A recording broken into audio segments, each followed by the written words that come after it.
लगातार तीसरे दिन रामगढ़ के गोला के चितरपुर रकुआ में सीएम ने चुनावी सभा को संबोधित किया।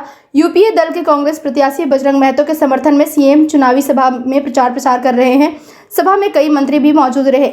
अपने संबोधन में सीएम ने कहा कि 20 साल बाद मूलवासियों की सरकार बनी और 2019 में ममता देवी को आपने विधायक बनाया, लेकिन षड्यंत्र के तहत ममता देवी को उनके दूधमुंहे बच्चे से दूर कर जेल भेज दिया गया।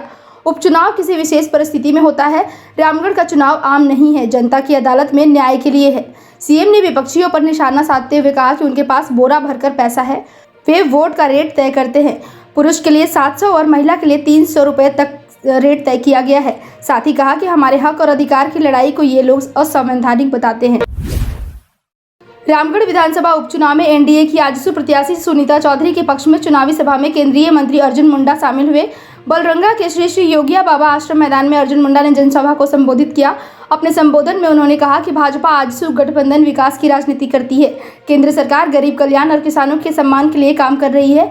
आप लोकतांत्रिक ढंग से मतदान कर सरकार को अपनी शक्ति दिखाएं। अपने क्षेत्र के विकास के लिए आजसू प्रत्याशी को विजयी बनाएं। जनसभा में सांसद जयंत सिन्हा, दुमका सांसद सुनील सोरेन, बोकारो विधायक बिरंची नारायण समेत कई पूर्व विधायक उपस्थित रहे।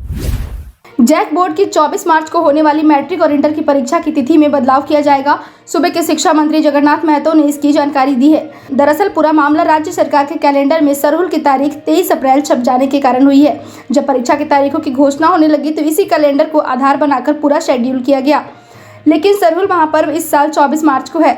जैक परीक्षा के प्रोग्राम में 24 मार्च को मैट्रिक के गणित और इंटर की परीक्षा तिथि घोषित है। अब इस तारीख को परीक्षा न होकर अगली घोषित तारीख को परीक्षा होगी।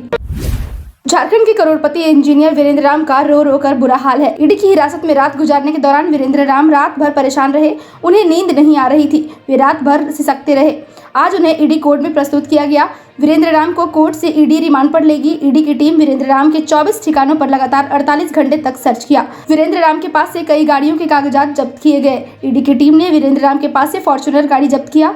पूरे मामले की जांच ईडी टीम कर रही है। वीरेंद्र राम के साथ एक अन्य व्यक्ति आलोक रंजन से भी ईडी पूछताछ कर रही है। पूछताछ के दौरान भी वीरेंद्र राम रो रहे थे, खुद को बेगुनाह बता रहे थे। वीरेंद्र राम ने पूछताछ में ईडी को कई वीवीआईपी लोगों के नाम बताए हैं, जिनसे लेन देन की बातें सामने आ रही हैं। वीरेंद्र राम के पकड़े जाने के बाद कई बड़े नाम भी रडार में आ गए।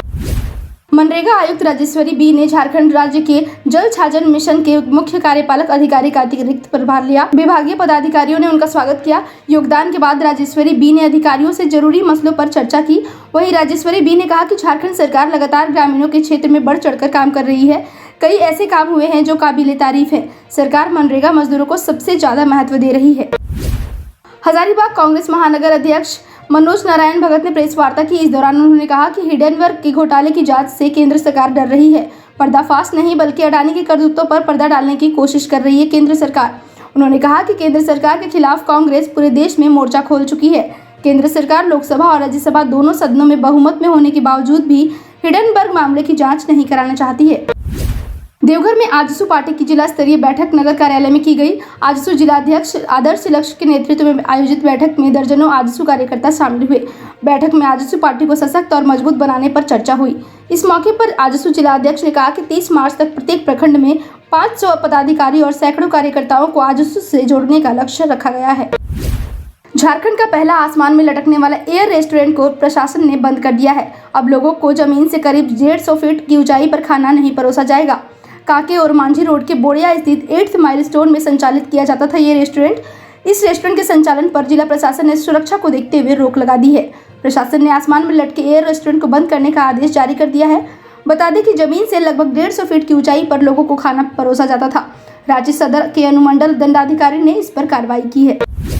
आयकर विभाग की टीम ने गुरुवार को देश के 83 ठिकानों पर एक साथ छापेमारी की। यह छापेमारी यूफ्लेक्स ग्रुप ऑफ कंपनी के ठिकानों पर हुई है। कंपनी दिल्ली के उद्योगपति अशोक चतुर्वेदी की है।